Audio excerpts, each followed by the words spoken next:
Hey everybody, Gabe Jenkins back with you, coming to you from the CCA one more time. This is part 6, SolidWorks part 6, assignment number 6. We're doing, just as I discussed in the preview video, we're doing the units are going to be millimeters and grams, material is going to be galvanized steel, and hopefully we get 757.61 grams when we're done with it.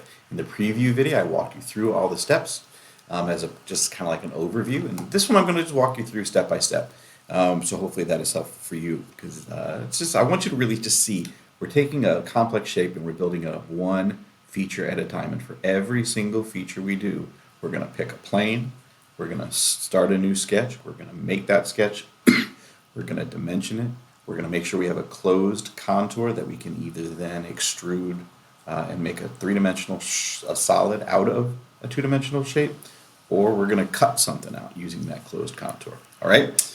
So let's get started. I'm going to make a new part, SolidWorks, new part, and I'm going to start just like I did on the last one. I'm going to start by making a new sketch. I'm picking my plane, new sketch, and I'm going to do it on the top plane because that's the way the shape looks in my head, the way it looks on the diagram as well.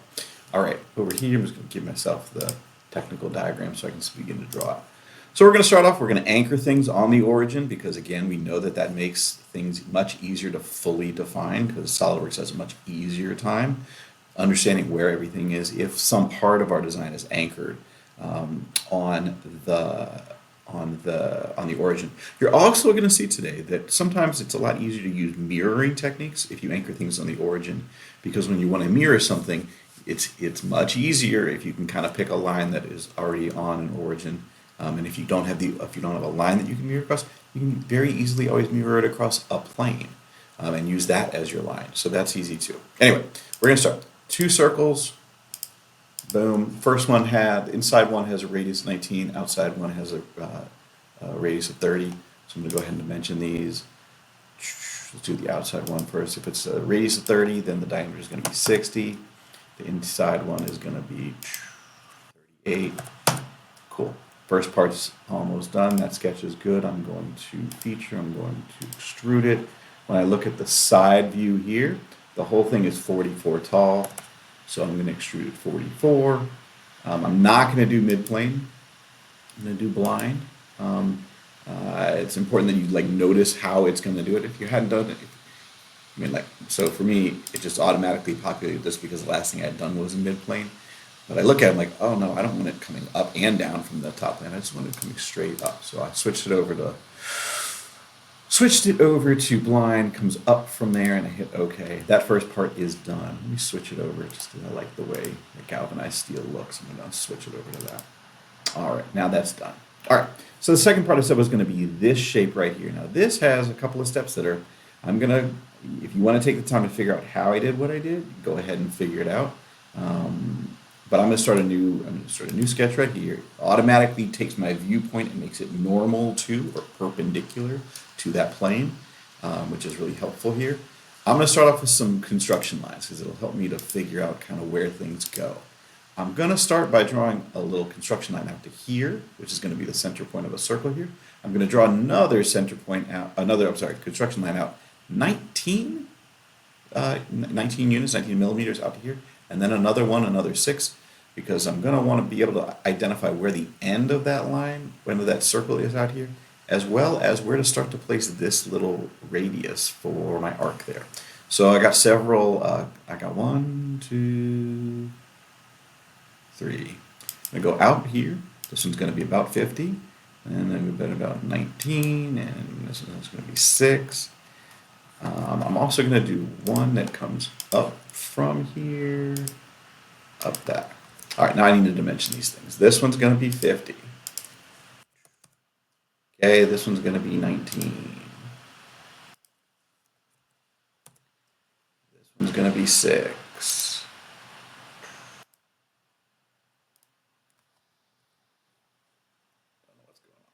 Oh, I picked a midpoint. That's what's going on there. 6. And this one is going to go up. You're going to see in a little bit, it's going to go up 8. All right. So that's all done. I got my construction line done. Now I'm going to start to draw the actual, the real lines here. I'm going to start with the circle, which is going to go right on here, Doesn't matter how long I draw it. I don't have to make it exact because I'm just going to go back here in dimension. I'm going to say it's going to be 16 because right here it says my radius is 8, so my diameter is going to be 16. I'm now going to draw a line. I'm going to zoom in a little bit here. Closer. All right. So if you notice, if I hover over my circle, the quadrants show up. If that's not happening for you, just know that you can kind of adjust your quick snaps. Just like in AutoCAD, we had those things where we could say, I want to be able to snap to this part. And so all these things are currently selected for me. So if I hover over here, it's going to let me click on that upper quadrant of my circle there, and I'm going to go out. Now, again, I'm going to hover over. It's the yellow extension line right there tells you that it's going to be horizontal, as does the fact that it says 180 degrees right next to my line right there. And the fact that I'm hovering over this point right here lets SolidWorks know that I'm trying to draw a line that's horizontal and ends right where that point is. So, cool. That's done. Okay. I'm going to draw a little circle that goes, that's my center point, and my radius is going to be 6. So I'm going to draw from here to here. Cool. Almost actually done. All right, I'm gonna trim away a little bit of this because some of it is just kind of. I like things to be neat when I'm drawing them because I think it helps me to just kind of see shapes a little bit better. Now I'm going to draw a tangent line. Tangent line is going to go between this circle and that circle. Now, if I just click on the circle, it'll just put a circle here, right? It'll say I want to go from that one. But if I hover over long enough, you're going to see that little center lights up, and now you can see. Do it again. As soon as it does that, if I click here,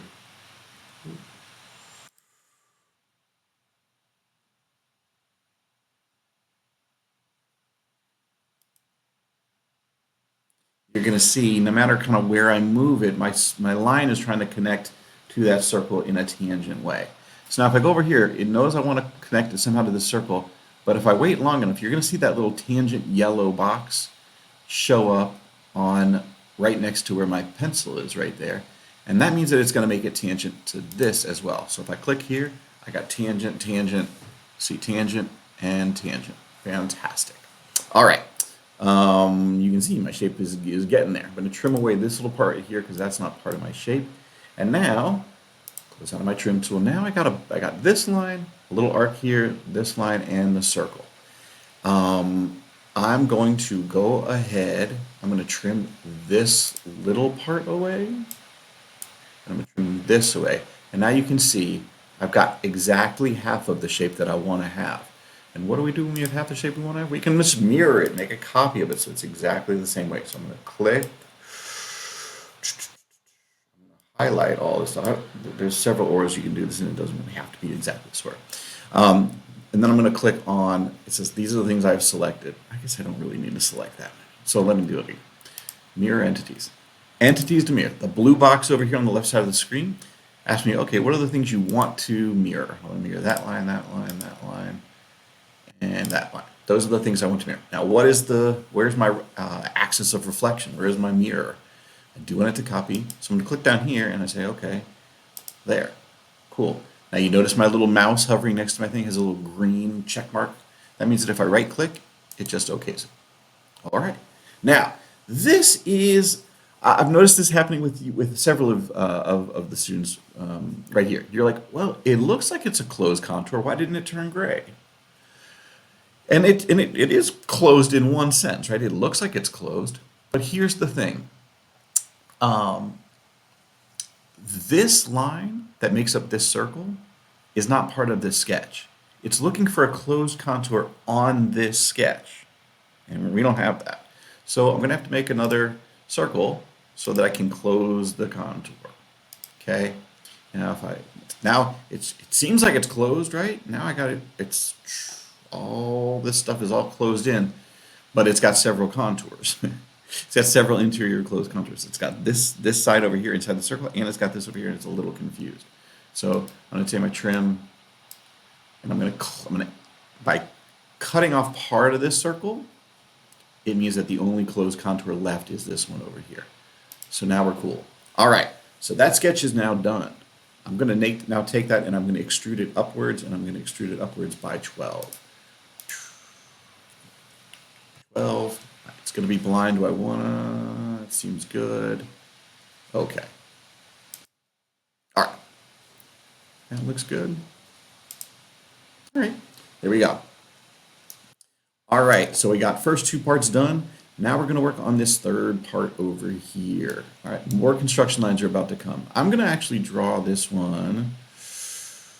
Let's see. I'm going to draw this one on this plane, on the front plane. So I'm going to make a new sketch. Now, there's a couple of ways I could do this. I could actually make a new plane, and that would make it easier to draw, and we're going to have to learn how to make new planes in a bit. But for now, I'm gonna save us that step. We know, as I start to draw, I'm drawing this kind of like, this is what this actually is this would be something you could tighten onto a pole, right? And so you would slip the pole through this main hole right here, and then you put a nut and a bolt, and you tighten up the nut and the bolt. It would squeeze this part right here and make this whole thing tighten onto a pipe or some kind of a cylindrical fitting really tightly. That's what this is. Okay. So anyway, I'm going to make this back part right here. And so what I'm doing is I'm looking at the side right here, and I'm noticing that it's 8 off the bottom is where it starts, and it's 36 off the top where it is, where the top of that shape is. And I also noticed that there's a line that is, like this circle seems to be right in the middle of the shape, right? And so important construction lines are going to be to go up 8 from the bottom, and then to find the midway point right between that 8 and that 36. And for us, that's going to be 22, because it's going to be 8 plus 14 gives me 22, plus another 14 gives me 36. So I'm going to make some construction lines right here, and I'm gonna wait until I hover over this corner because I want it to touch that corner. I'm going to go one. This is the midpoint, so it's going to highlight that for me, and I'm going to make one more line that goes up to here. Okay, exit out of the line feature. I'm going to smart dimension them. The first one is going to be 8, I said. Second one, it should already know, is going to be 14.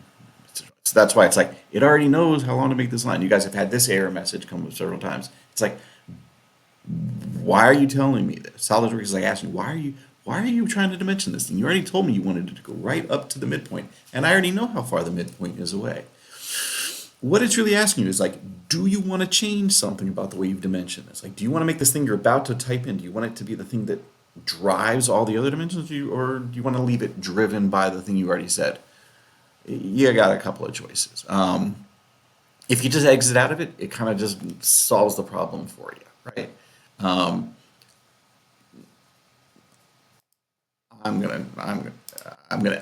exit out of it. So this one I know we know to make it 36, right? Okay, so cool. All my lines are they're all black. Everything is fully defined, and we're good to go. Now I need to make. I guess I don't need to make a construction. I need to make a circle that is tangent to this edge right here. So I could just make a circle here and then establish a constraint on it that says like, I want my circle to be tangent to this line. Another thing we can do is just to make a simple construction line from the midpoint line. We know that the radius of this circle is 6. So I can go from here out 6. Great. Dimension it, make it 6, make it so. All right. All right, now we're pretty much ready to go. I'm going to draw a circle, another circle, and then make those those horizontal lines that connect in there. Circle from here to here. It knows that it's 6, so I don't have to dimension it because it's part of the construction geometry that I put in there. Right? Another circle, and this one is going to have a radius of 14. And so, okay, I'm gonna need to dimension this one.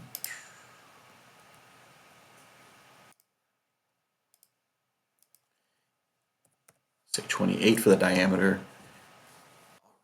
Good to go. Now I'm about to extrude this, and so I kind of want to just peek. Am I extruding it in some way that's going to mess up the inside part? And the answer is no. It doesn't go that far. All right. Make it go normal to this view again one more time. Click normal to. All right. I'm going to make 2 more lines. Actually, a few more lines than that. Go from here, hover over this point right here, go down to here, and then back over there. Okay, it should kind of know how big everything is. That line is still blue. Huh. All right. Well, we'll leave it for now. Okay. Sometimes it just takes a second to think about it. All right. So we're almost ready. Let me just look right here real quick.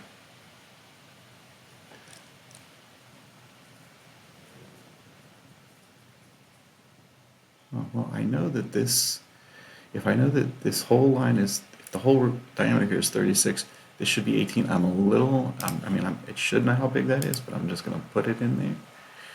Put it in there. 14. Now it knows. Not sure why I had to do that, but I did. Maybe it didn't know that this line had to be above that. Maybe I didn't hover long enough. All right, but now it knows. I'm going to trim away. So basically what I'm trying to do is I'm trying to create this whole shape, this geometry here, not the circle on the inside, but everything else. I'm going to try to make a closed contour. So I'm going to trim away this line and this line. I'm going to zoom in here, trim away that and that. And now it is ready to extrude for me. All right, close out my trim tool, features, extrude. How far do I need to extrude it? I need to extrude it. It's a little tricky math here. The center line, we know that the whole thing is 60 wide. So from the center line here out to the edge is 30. So if from here to here is 30 and from here to here is 14, we know that from here to here, from the center line out to the edge of that thing is 16. All right, so thinking about where I drew it, look here from the top view, where I drew it, I don't want it just to go in one direction. I want it to go both directions, right? So right now it's going 12, but 12 total. So it's going 6 this direction, 6 that direction. I need it to go 16 times 2, which is 32, because I'm having it go in both directions. That looks right. I compare it over here to my picture. That looks good. And that part's now done. All right, so we got the first 3 steps done, and now last thing we have to do is we just have to cut out that back part of our shape. So the back part of our shape is 6 millimeters wide, and it goes all the way from the top to the bottom, as we can see from the top view here. And so I'm going to start off, one last thing to do, I'm going to pick the plane to draw, and I'm going to pick on the right plane, click that, and I'm going to start off by making a little rectangle, centering it right on the origin. And I'm going to go up to the top line, and I'm going to dimension it. I know that it goes out by 3, not by 4. It goes out by 3. I'm now going to scoot that away a little bit so I can see a little bit better. Highlight all of those things, mirror them, all 4 lines. I want to make a copy of them. I'm going to mirror them about the center line right here. So click on that, say OK. I'm going to trim away that middle line. Okay, and at that point, I got my rectangle ready to go. It is it's right down the center of that thing, and so I'm going to go ahead and do an extruded cut, and I'm going to say cut through everything, and it looks good to me. Does it go all the way through? It does go all the way through. So I'm going to click that, and if I've done everything right, then the mass property should be 774.86. Okay, everybody. It's great when things work out. All right. Have a wonderful day.